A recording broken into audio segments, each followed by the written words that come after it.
Welcome to the Lawyering Peace podcast series, where we explore the art of diplomacy, the practice of peace building, and the legal and policy frameworks that shape global order. I'm your host, Dr. Paul Williams, the president and founder of the Public International Law and Policy Group, and the Rebecca Grazier Professor of Law and International Relations at American University. Today, we're joined by my dear colleague, a thinker whose work sits squarely at the intersection of international law, security, human rights, and the evolving architecture of global order, Dr. Kushtrim Istrefi. Welcome to the program, Kushtrim. Thank you very much for having me, Paul. Glad to be back to your podcast. Great. Well, today's episode is part of our ongoing conversation about paradigm shifts. Moments when the structure of the international system itself appears to be changing. This year, during the World Economic Forum at Davos and at the Munich Security Conference and across major capitals, leaders are openly questioning whether the so-called rules-based international order is fragmenting or whether it was always more fragile than we believed. We're seeing competing models emerge, transactional coalitions versus universal institutions, minilateralism instead of multilateralism, values-based realism versus traditional great power politics, middle power coalitions, ad hoc peace initiatives alongside long-standing multilateral frameworks. For those of us who lawyer peace, these shifts are not abstract. They affect how we negotiate, how we design accountability mechanisms, and how we think about durable peace itself. Kushtrim is uniquely positioned to help us unpack this moment. He is a senior peace fellow with the Public International Law and Policy Group and an associate professor of public international law and human rights at Utrecht University. He serves as the director of the master's program in public international law and is the coordinator and co-founder of their research platform on peace, security, and human rights. And he's a substitute member of the Venice Commission. His scholarship explores the European Convention on Human Rights and its intersection with international law and security. He has written extensively on human rights during peace, emergency, and wartime. He's written on sanctions, counterterrorism, statehood, and accountability for violations of international humanitarian law. He also serves on editorial boards focused on human rights law and contributes regularly to debates on contemporary international legal developments. Kushtrim, let's help our audience, our listeners, get to know you. Tell us about your journey. When did you wake up and decide that you wanted to be a professor of public international law who focused on human rights, atrocity crimes, prosecution? And were there any moments in your trajectory, your career trajectory, which pivoted you one way or another? Let's get to know you. Thank you, Paul. In many ways, international law, human rights, and security have been inseparable part of not only my career in academia, but I would say my life more generally. I was born and raised in Kosovo in the mid-80s, completed my elementary school during Milosevic's apartheid regime in the 90s, where public life and public education in our respective language was banned. So I grew up at a time when we could not safely go to school, where our parents were sacked from jobs exclusively because of our ethnicity. And this, of course, led to poverty and later culminated with the war. During the war, as all my compatriots, I was internally displaced, experienced all sorts of intimidations and threats, looting, and left as a refugee the country just 10 days before the war ended to then return only a few days later. But yeah, in high school, I went during the phase of state building, became an active member of an NGO that dealt with interethnic issues and environment. and completed my master's degree in international law in the year Kosovo declared independence. So in many ways, international law, human rights, and security had found me, for good or bad, more than I have sought to find them.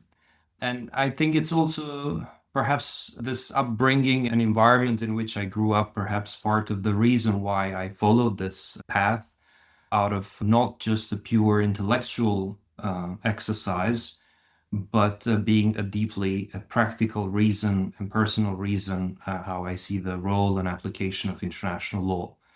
That's why also I kept always a foot in practice, whether through legal advice, litigation, including through the work with the PILPG or other forms of social engagement. So this is what paved the way for my engagement in international law. And Kushtrim, to what degree do you use your personal story, your personal journey to inspire the master students at Utrecht? Because you have such a as you say, international law, human rights found you, and now you direct the master's program. You've got dozens of students. I see from your LinkedIn posts that you're always celebrating them, they're celebrating you. How do you weave that personal story, or do you, to inspire them to dedicate their careers to human rights and international law? This is actually the first time that I was asked this question and shared a bit more about my upbringing and connection to international law. But given the times that we are experiencing today, I feel that this is actually more and more needed to explain international law through personal stories. And I have found always very inspiring to read the works and memoirs of people had a certain past. Mine is not perhaps as tragic as those of other colleagues who experienced a lot worse. But for example, the book Lucky Child by former Judge Morgenthau, or the memoirs of Theodore Meron recently, and these kinds of works have really inspired me to both think more about this and try to share more these experiences with others. Well, Kushtrim, let's now turn to the big picture question. Those of us in the United States have realized over the last 12 months that President Trump and the American administration have a very different view of the world order as it is and what it should be.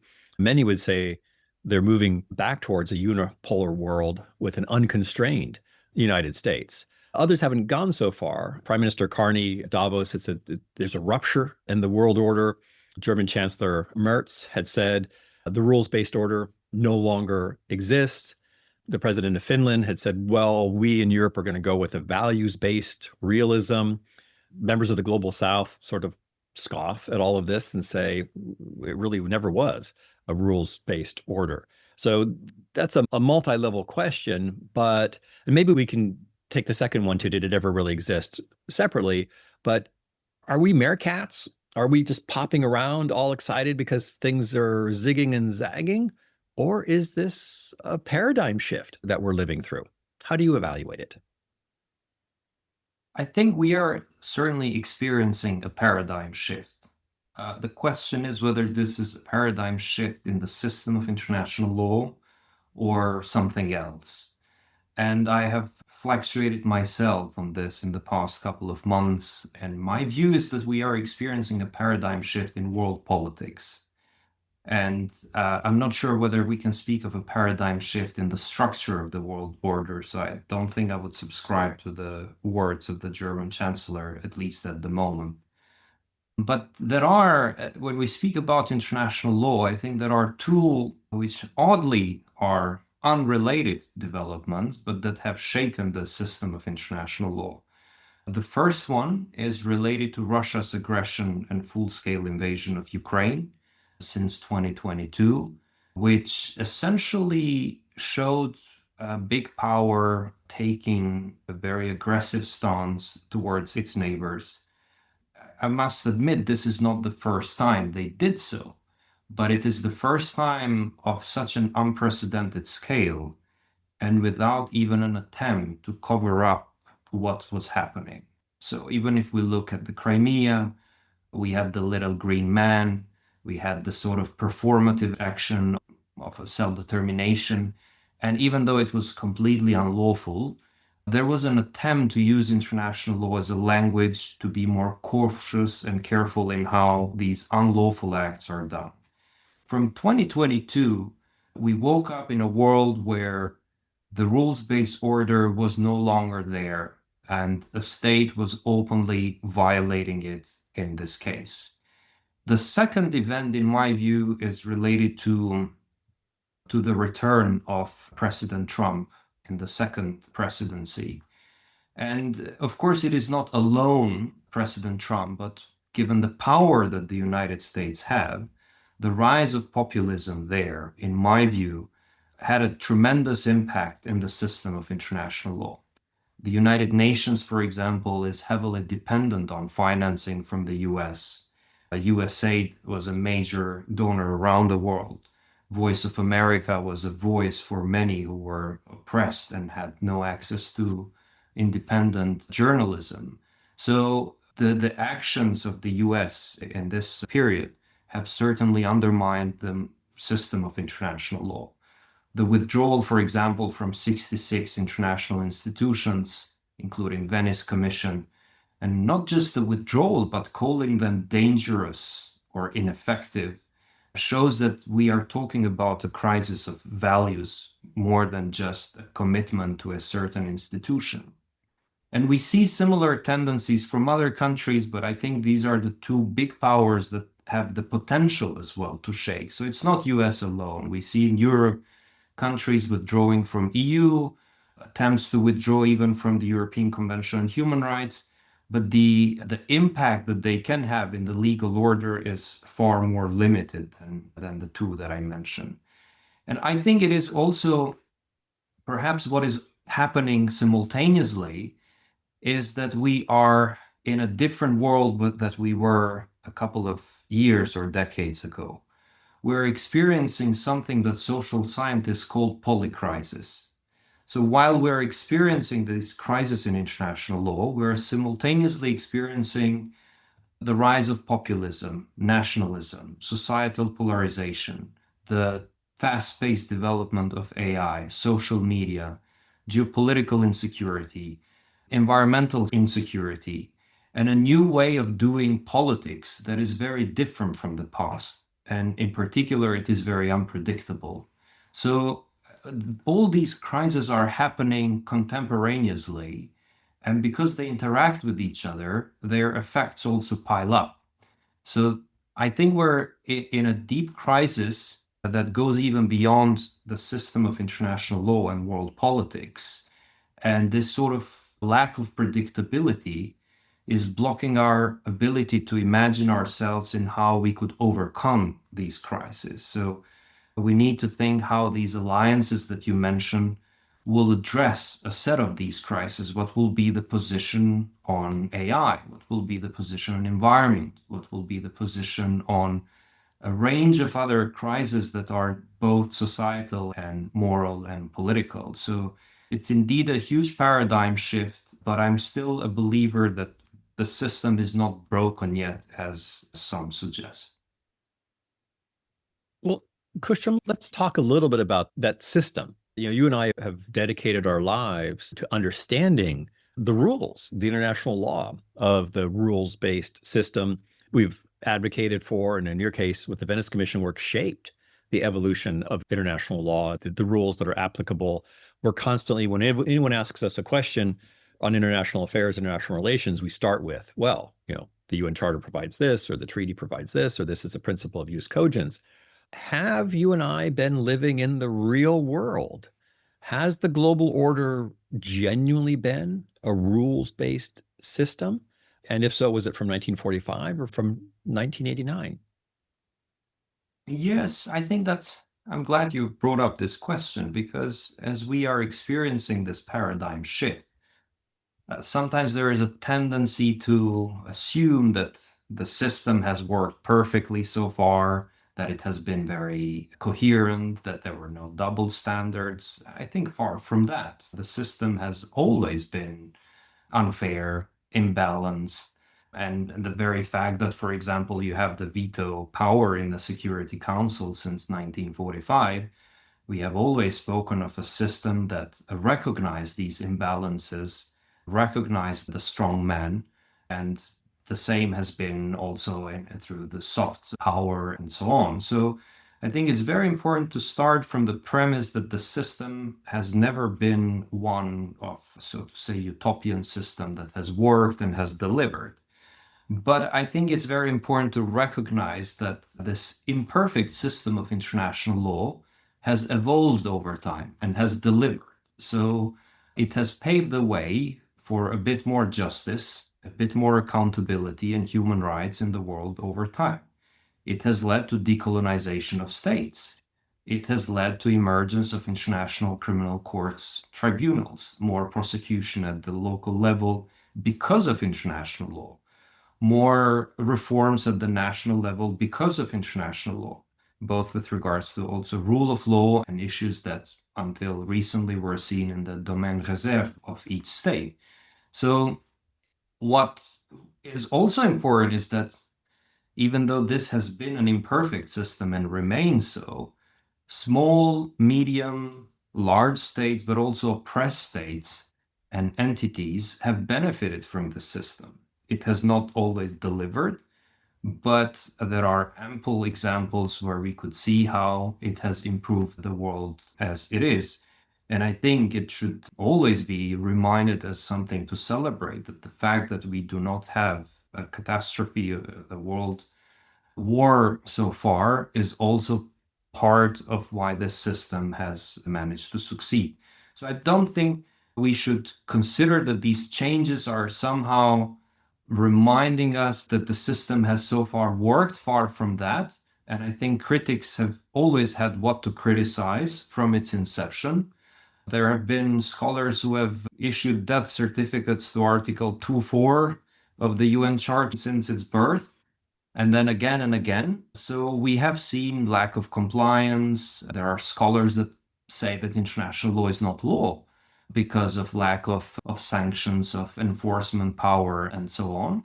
But I think it is precisely actually in these times and the challenges that we face that we can realize how essential, progressive, and necessary this imperfect system of international law is. I'm going to play this recording over and over to my students. Because this is a question, and maybe we'll come back to this a little bit later in the podcast, that the students are thinking about international law. What's the value, and is now a good time to be focusing on it? And my answer, like yours, is definitely yes. But let's take on another critique of the existing global order, and that's the neo-colonial critique. And this is a bit of a two-part question.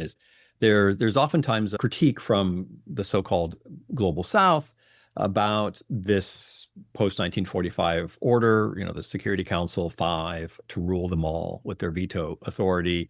And it really was just an extension or a preservation of the global North's power. And it was an infrastructure that suited the more developed countries, or in China's case, an emerging economy, and not so much the global South. So a little bit of your assessment of that critique, but also at the current pivot, there seems to be some moderate degree of euphoria about, well, if the system is fragmenting and we are pivoting to a new paradigm, this is an opportunity for a more pluralistic, a more inclusive order. But what struck me from Prime Minister Carney's presentation at Davos is he cut loose the global South. He was coalition of middle powers. He didn't even mention it. The president of Finland, Stubb, when he talked about his values-based realism, which we'll come to in a little bit in this conversation, it was a European-centric values-based realism. So two-part question, has the order been based a fig leaf for preserving global North dominance? And is this paradigm shift going to be even worse for the global South, or does it provide a genuine opportunity for a more inclusive global order?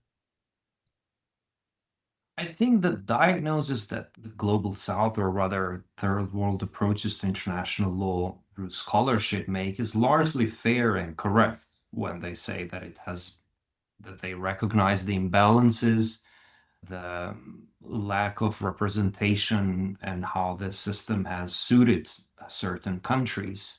The system, as I mentioned, was imperfect, unbalanced, and was an extension of largely Western dominance, but I would say beyond that, of winners of the Second World War. So we should also not forget that the beneficiaries of this system is also Russia and China, for example, by having a veto power in the United Nations. So I think the critique is not always very inclusive, and sometimes it also overlooks the imperial role of Russia, for example, in international relations. But largely speaking, I think TWAIL has helped improve the system. I think the critique is healthy and it is positive to have such a critique. However, I think some observers from the global south miss the point when they assume that the rupture that we are experiencing may create the space for a more inclusive and pluralistic world order. I think quite the contrary, what we have experienced so far, we have seen how this system has allowed for progressive development and inclusivity in an imperfect way, but it has led to more of that. I am not convinced that this rupture that we are experiencing will lead to more in line with what Global South proponents suggest, for at least two reasons. First, if we look at some examples of what is happening right now, for example, the Board of Peace, Global South has never been more present than there. But is it in the ideas and values that they had in mind?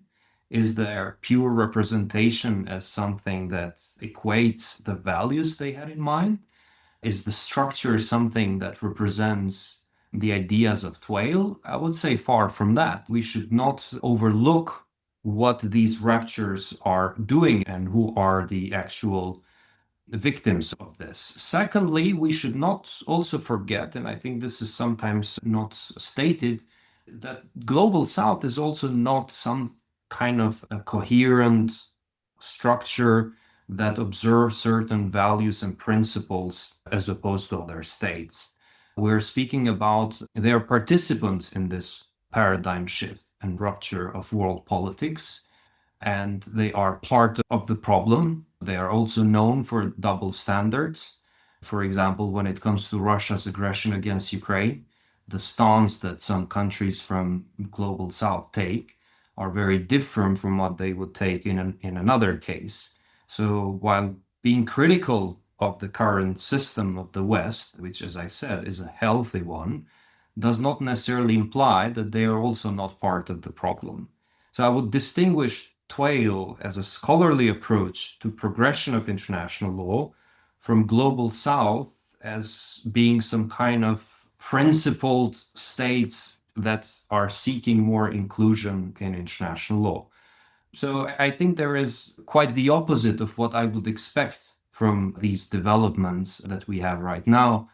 What we are experiencing right now in the worst scenario, in my view, is a repeat of the 1930s, with the League of Nations losing its relevance, powerful states engaging in aggression or threatening to do so, other states appeasing the aggressor states and assuming that this will not spread somehow further.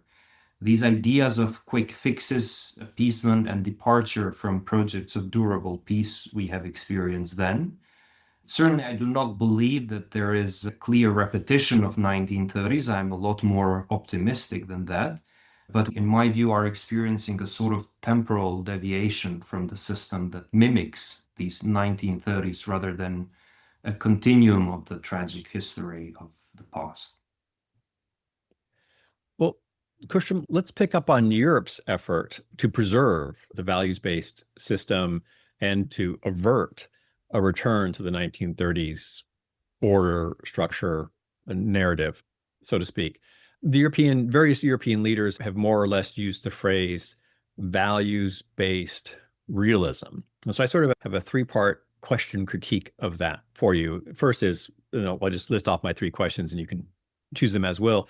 What does values-based realism mean? The second thing is, are they not somewhat incompatible concepts, or have they defined it in a way that they are compatible? And isn't realism transactional, which is what the Americans, the Chinese, the Turks, others are all pursuing?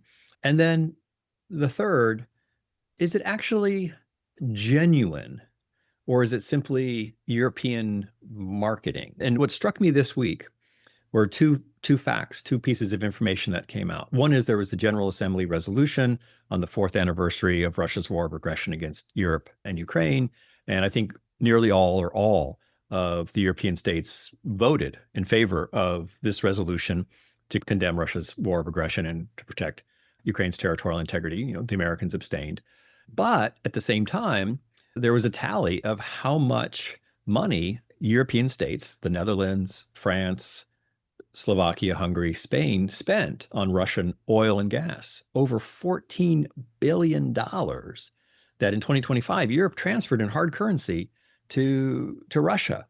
How is this? Is values-based realism? We're going to vote for feel-good resolutions at the UN, and then the realism is, well, we need to heat our homes, so we're going to buy Russian oil and gas, and it may fund the genocide against Ukrainians, but we're pursuing transactional realism here. So you can skip that last question, but I figured while we were on the microphone, I would put my view out there. So pick and choose from those three questions, Kushtrim. Thank you, Paul. It's a difficult one, or they are difficult questions, because indeed there are a lot of paradoxes, both politically and then as a value-based system, what do they claim, and also the realism part, which is, of course, being pragmatic and trying to act within the areas of their interests and trying to advance them while not leaving values fully behind. I believe that Europe has until recently actually believed in values. And because of that belief, it has also followed realism, but as much as possible hand in hand with a value-based system. They are founding principles in EU treaties, and they have shaped the way EU has engaged externally in the region with third countries and so on. So I don't think that has been just a performative reference. I think there was something genuine there. And if we look at the EU as a project, in my view also, it shows that those values have actually guided most of the actions. The way Europe has responded recently to world events, however, worry me that we are moving towards full realism, and that Europe no longer purely believes in values anymore. So if we look at the response, for example, with regards to Ukraine, as you mentioned, how they trade with Russia in a clear or hidden way is very worrying. There is a paradox there. If you look at their response with regards to the situation in Gaza, is also particularly worrying. The way it has appeased certain regimes in the Western Balkans, but also Russia before, in my view, shows also this worrying trend. Its approach to Western Sahara is another example with Morocco. However, I think since Trump's threat to Greenland, and in many ways, thanks to Trump's threat to Greenland, Europe has realized that a value-based system serves best Europe's interest. And so their return to potential values is no longer because they believe in values, but that they believe that they need it because it serves best their interest. So up until Davos, for example, Europe was unclear, unsure where it stands on world affairs, on these transactional developments. Suddenly, Davos, in my view, was a turning point where they had, you know what, this is our red line. And we saw President Trump changing the view precisely within 24 hours. So I think what Canada is doing, what many of these countries are doing, Europe now trying to claim a leadership in a value-based realism, is partially or perhaps fully guided by self-interest. But I think it is positive. In a way, I still would celebrate this return to value-based realism, because after all, international law has always been a project of world peace, and it has always served all countries. So by realizing how a value-based realism serves their interests, in a way, we have created more space to realize that there can be a wider approach to ensure more, to preserve the system. And I think we're experiencing a testing moment. So we will see what Europe will do with regards to Ukraine, whether it will be all talk, no walk, or actually will take bolder steps with regards to accountability, aggression, and so on, sanctions, whether it will support the ICC or not. What will it mean? Is it pure declaratory or something more than that? And so I think Europe is in itself trying to realize what it should do in this period of paradigm shift in world politics. Well, Kushtrim, let's pick up on a very specific element of values-based dimension of values-based realism, and that's human rights. You've been deeply engaged in efforts to litigate, to implement the European Convention on Human Rights. When we're thinking about human rights, which underpin much of the current global order and human security and human development, are human rights and the human rights infrastructure particularly under threat? Or these are, in fact, universal values and are, in fact, quite durable. Okay, Greenland could go this way or that way, but, there still be this bedrock of human rights. How confident are you about the durability of the human rights infrastructure?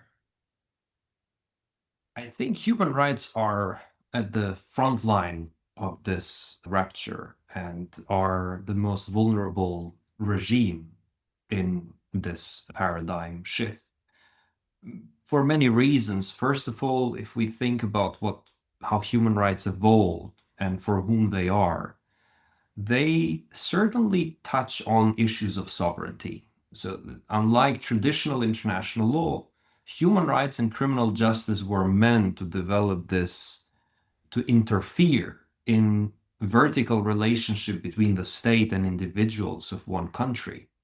So they are very much concerned with what happens within a single country and not in interstate relations. And so, in that sense, this whole idea of return to nationalism, the social polarization, return to concepts of sovereignty, and so on, by default imply that there is less appetite for human rights, to put it very mildly. Also, if we look at it more theoretically, for example, human rights peace theory persuasively explains that when there is more human rights at home, those countries are typically more inclined to support human rights abroad and they're less inclined to engage in wars. If we take the current example of the US administration, for example, its approach to international law and relations is not disassociated from its approach to human rights at the national level. The actions of ICE, the ideas of scrapping the Bill of Rights, equality and diversity agenda, and the overall non-progressive human rights environment is hand in hand developing with world politics. Europe is also undergoing a similar development. In the past few years, anti-human rights ideas, or to put it more diplomatically, the ideas of revisiting human rights instruments did not come from countries like Azerbaijan, but by the most progressive Western countries, by countries from Scandinavia, Italy, UK, including Baltic states, and so on, who wrote open letter asking the European Court of Human Rights to be less progressive, asking the European Court of Human Rights to take a different stance when it comes to some fundamental rights like the prohibition of torture. And right now, the convention is being revisited by states on whether or not it will stay as it is or not. So we are seeing this paradigm shift, and they certainly sometimes overshadow what is happening within the field of human rights and criminal justice. But I do think that they are at the front line and they are deeply connected to these sort of political changes that work against human rights and criminal justice. Do you have a sense that the threat to human rights might mobilize popular pushback on the shift of the world order? Look, to be honest, with the Greenland conversation, it completely animated the European political establishment. in the United States, we're like, what's today? Tuesday? Okay, Trump's doing something unique. On Tuesday, Wednesday, it'll be something else. And the Americans were pretty nonplussed by that. But they are very energized by the human rights situation domestically. It's on the front line, it's most fragile, but is there a potential that this is something that there could be a universal acknowledgement of, don't really care about Greenland one way or the other, but the erosion of the human rights infrastructure, everybody cares about? Or am I just smoking dope and being overly optimistic?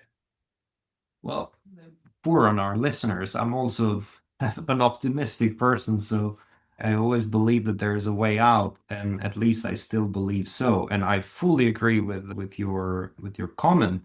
I actually think it is very inspiring to look at what is happening at the domestic level in different countries, and it's not just in the West. Even if you look at Iran or other countries around the world, it is very inspiring to see how there is a bottom-up resistance to these developments that are shaking world politics, basically.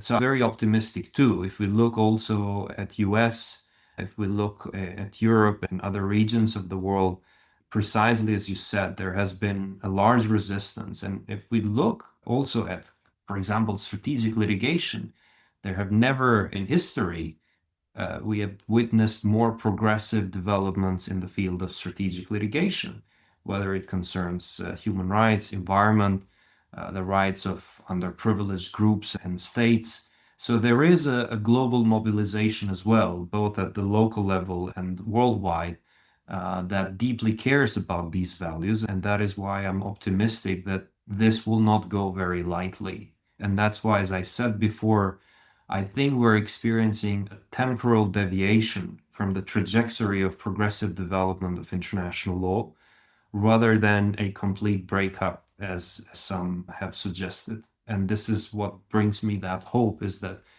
much of these, even if we look at far rights in Europe or with the Trump administration, I am not expecting that European leaders will somehow put the red lines to President Trump or vice versa.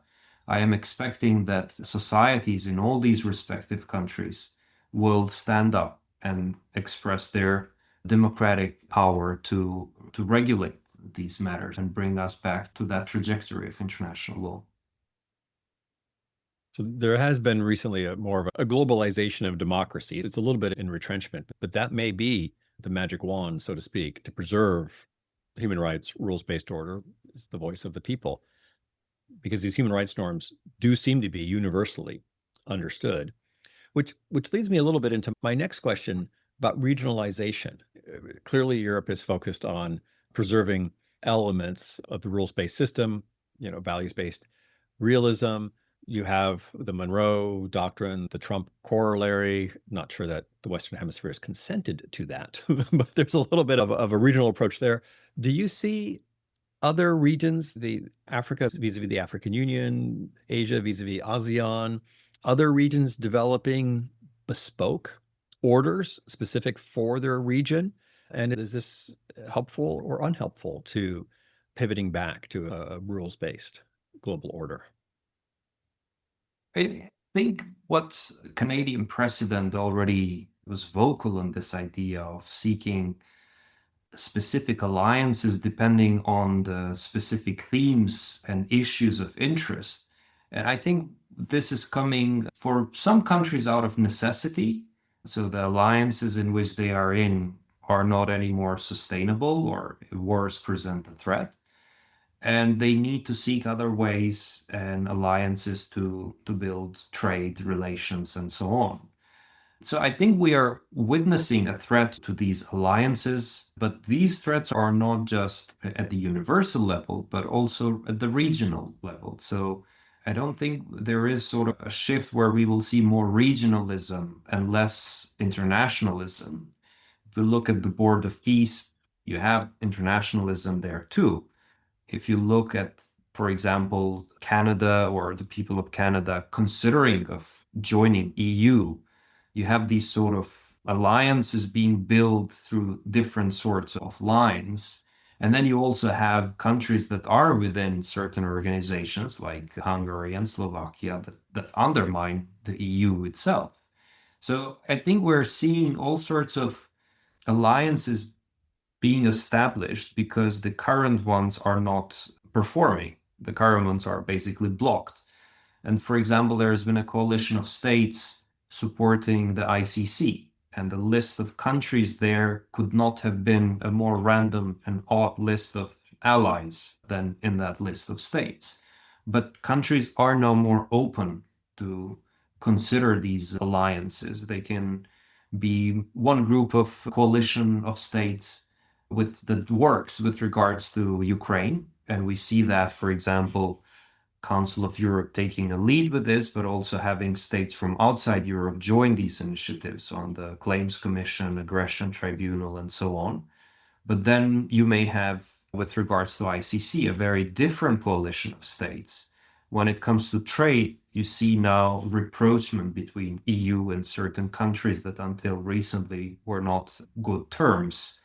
But also in Europe, you see, for example, big powers like UK, France, Italy, Germany, but also Poland working together on security issues. It's not going through EU because you have UK there as well.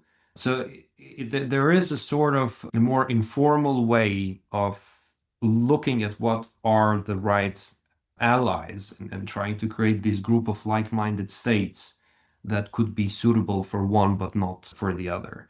Now, I don't think this will, it depends how long this will last to then see whether it will undermine existing international institutions or not. So I think this temporal rupture is pressurizing states to seek new coalitions, but I'm not sure whether this will materialize into something that will change the current structure and system of international law. Well, Kushtrim, you sort of touched on this or veered in this direction of the United Nations. We talked about the Board of Peace and how, in some sentences, as a microcosm, it's more representative than the powers that be at the UN, the Security Council, et cetera.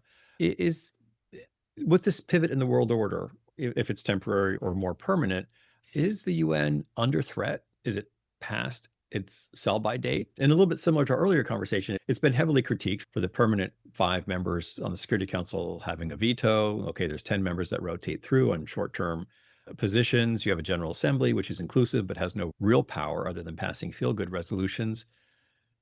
Is it past its sell-by date? And what do you predict might happen? It's hard to predict, of course, but I think looking at what is happening right now, the Board of Peace did not develop as a wide international organization as I believe the founders assumed it would be. Looking at the number of states, the hesitation that came from a large number of states led to an entity that is peculiar, but is hard in my view to replace the United Nations. There is, though, certainly an aim to do so. If we look at the founding principles of the Board of Peace, and I quote some of them, I will quote now. It says, for example, declaring that durable peace requires pragmatic judgment, common sense solutions, and the courage to depart from approaches and institutions that have too often failed. Lamenting that too many approaches to peace building foster perpetual dependency and institutionalize crisis rather than leading people beyond it. Emphasizing the need for a more nimble and effective international peace building body, and so on.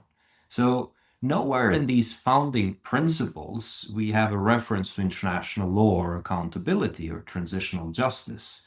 Quite the contrary, the foundational principles question them and formally depart from, and I quote again, approaches and institutions of that nature that in their view have failed too often. So it seems that we are experiencing this temporary rupture that aims to replicate or abandon the existing institutions. But I do not think that this is solid enough to actually lead to something beyond that. My gut feeling is that this is a temporary body that will have a lifetime connected to the mandate of President Trump for a number of reasons. Even if we look at the presidency of the Board of Peace, it is not clear, for example, does not say, to my knowledge, that it belongs to the President of the United States. You also have people that have individually joined the Board of Peace. So it's not very clear to me what kind of body is this and what it could do in the future. So much remains to be seen. What is disturbing to see or observe is how, in my view, these initiatives essentially undermine the power of those states that are developing them. So if you look, for example, at the US and EU, as you rightly mentioned before, and how Global South see the current system of international law, they essentially think that it serves the interest of US and EU and Western states in general. So by trying to undo institutions that give you the powers, both through hard power and soft power, to influence world politics, I think is very counterintuitive. And I would like to believe that soon this will be realized. So, for example, even if we think of the Board of Peace, the US was able to push that through a Security Council resolution. So it did not need to create this international organization that it proclaims to be to do what it could already do under current international law. The same was able to do with regards to other issues around the world. So it's just, to me, very peculiar to see how these institutions that offer that power are abandoned to establish new micro institutions that have a lot less space for the exercise of that power. Kushtrim, you've been very generous with your time, so I just have two more questions for you, if I may. The first is kind of going back to our second question.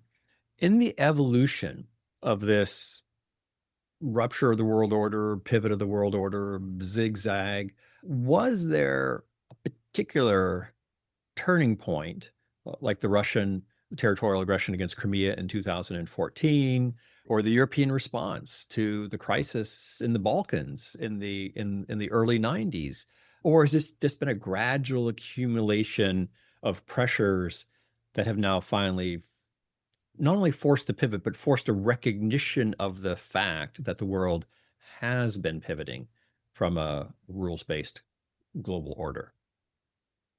Perhaps it's a combination of all of those that you mentioned, Paul, but for very different reasons and different reasons for different countries. For Russia and China, for example, it could have been geopolitical rivalry. Rupture serves those who feel underrepresented and weaker under the current structure. So by trying to undermine existing structures, help rise populism in these countries, change these alliances, it certainly serves them because these were seen as threats to them. For the West, I think this is essentially connected to populism. These ideas of nationalism, of populism that were used to fuel the electorate with the idea that it serves them, though I'm not sure that in long run it will actually serve them. And as we discussed before with regards to human rights, I do not see this trajectory taking place for too long, at least in the West. But it has mobilized them to shape these current structure and serve anyone but US and EU. But it is difficult to foresee what could be the long development in the field. But I think it is indeed a combination of these different interests. And I think EU and US have failed to really see how suicidal, maybe I could say, is what is happening right now, undermining NATO, undermining the relationship with its allies, assuming that this leads to somehow more power for each of them individually. I think they have been powerful precisely because of these alliances that have been able to project both hard and soft power in the world. Well, Christian, you've partially answered my final question, but I want to put it out there for you, which is for our listeners, how should they think about this paradigm shift? not what they should think, not what are the 3, 4 bullet points about what they should think about it, good, bad, ugly, indifferent, but how should they think about it so that they have a frame of reference to process these rapid zigs and zags that happen on a near daily basis with respect to the global order, human rights, sovereignty, territorial integrity, building durable peace. What intellectual framework do you apply to this? Yeah, I think we're living in days where we're trying to find quick fixes and quick solutions. And we see this a lot happening, especially with regards to peace. Certainly, the current mechanisms did not work as good as anyone wanted to work.